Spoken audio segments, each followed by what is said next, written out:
OIC 58 मुस्लिम ममालिक की एक ऑर्गेनाइजेशन है जिसने अभी अभी एक कंडेमनेशन जारी की है कि ईरान ने जो गल्फ कंट्रीज में हमले किए हैं उसकी हम मजम्मत करते हैं। ईरान ने हमले किए हैं गल्फ कंट्रीज में। मैं आपको सच बताती हूँ, यूएस ने पूरे गल्फ में, जिसमें इराक भी है, कुवैत भी है, बहरीन भी है, दुबई भी है, सऊदी भी है, सब जगह है, वहां पर उन्होंने अपने एयर बेसिस बनाए हुए हैं और उनको जाहिर है सिक्योर करने के लिए यूएस जो है वो कुछ ना कुछ तो करेगा, एयर डिफेंस सिस्टम तो बनाएगा। तो ऑब्वियसली बात है, जब ईरान जैसा एक कमजोर मुल्क जो यूएस के आगे कुछ भी नहीं है वो उस पर मिसाइल दागेगा तो भाई इंटरसेप्ट तो करेंगे ना। जो मिसाइल इंटरसेप्ट किए गए उनको जब इंटरसेप्ट करके फेंका गया तो वो जाकर सिविलियन आबादियों पे गिरे, जिसकी वजह से कैजुअलिटीज आई। और कैजुअलिटीज, अच्छा, सिविलियन आबादी पे, जैसे दुबई के अंदर एक होटल पे गिरे, तो ऑब्वियसली बात है होटल के अंदर, दुबई एक इंटरनेशनल सिटी है और वहां पे दुनिया जहान के लोग आते हैं, टूरिस्ट आते हैं, तो जाहिर है बहुत सी कंट्रीज के जो है वो टूरिस्ट भी जो है उसके अंदर कैजुअलिटीज पेश आई। तो इस तरह से तोपों का सारा रुख ईरान की तरफ घुमा दिया गया, पाम जुमेरा के ऊपर गिरा, फिर कुवैत के एयरपोर्ट पे गिरा। एयरपोर्ट हम सब जानते हैं कि आमदो रफ्त का एक जो है वो दरवाजा होता है और वहां पे पूरी दुनिया से लोग आ जा रहे होते हैं। तो इस तरह से लोगों को क्या लगा कि भाई कैजुअलिटीज आई हैं, ईरान ने जो है वो पाम जुमेरा को निशाना बनाया है, एयरपोर्ट को निशाना बनाया है, होटल को निशाना बनाया, हालांकि वो मिसाइल्स इंटरसेप्ट करके यूएस ने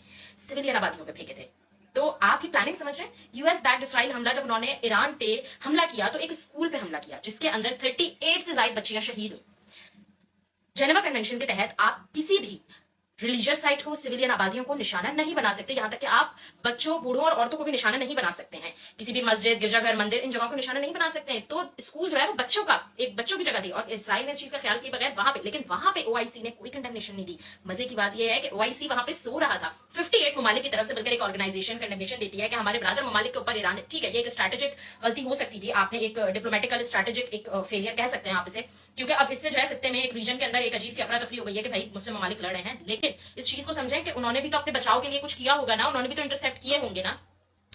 तो ईरान को इतनी जल्दी जज ना कर लिया करें, बेचारा तने तनहा खड़ा है, लड़ रहा है, यही बहुत बड़ी बात है। सेकेंडली ये कि पाकिस्तान अपनी अपनी हैसियत के हिसाब से इस वक्त दी बेस्ट डिप्लोमेसी कर रहा है। मैं आपको बताती हूँ कैसे, क्योंकि पाकिस्तान से इस वक्त सारे गल्फ ममालिक भी खुश हैं, पाकिस्तान से इस वक्त यूएस भी खुश है, पाकिस्तान से इस वक्त जो है वो सारे वेस्ट भी खुश है। तो पाकिस्तान की इस वक्त पांचों उंगलियां घी में है, क्योंकि ये बहुत अच्छी डिप्लोमेटिकल विन भी है पाकिस्तान के लिए। तो पाकिस्तान अपने हिसाब से बहुत अच्छा डिप्लोमेटिकल स्ट्रैटेजी के तहत चल रहा है। पाकिस्तान ने ईरान के ऊपर किए गए हमले की मजम्मत भी की है। जी हाँ, पाकिस्तान ने मजम्मत की है। हालांकि यूएस का इस वक्त पाकिस्तान के साथ बहुत अच्छा ताल्लुक है, लेकिन स्टिल पाकिस्तान ने मजम्मत की, बिकॉज जो चीज गलत है वो गलत है। तो इस चीज का भी ताल्लुक जो है वो अफगान से है, अफगानिस्तान से है, अफगानियों से है। और वो मैं आपको अपनी नेक्स्ट वीडियो में बताऊंगी कि किस तरह से इसराइल ने अपने मुल्क में, जहां पर कोई जबान अलग से बोलना अलाउ नहीं है, हर एक को हेब्रू आना चाहिए और इतनी एक सीक्रेटिव सी कौम है ये, उन्होंने अपने मुल्क में किस तरह से अफगानियों के लिए पूरा शहर बसाया है, और ये सच है। उस शहर का नाम जानने के लिए मेरी नेक्स्ट वीडियो का इंतजार कीजिए। Keep watching and keep supporting.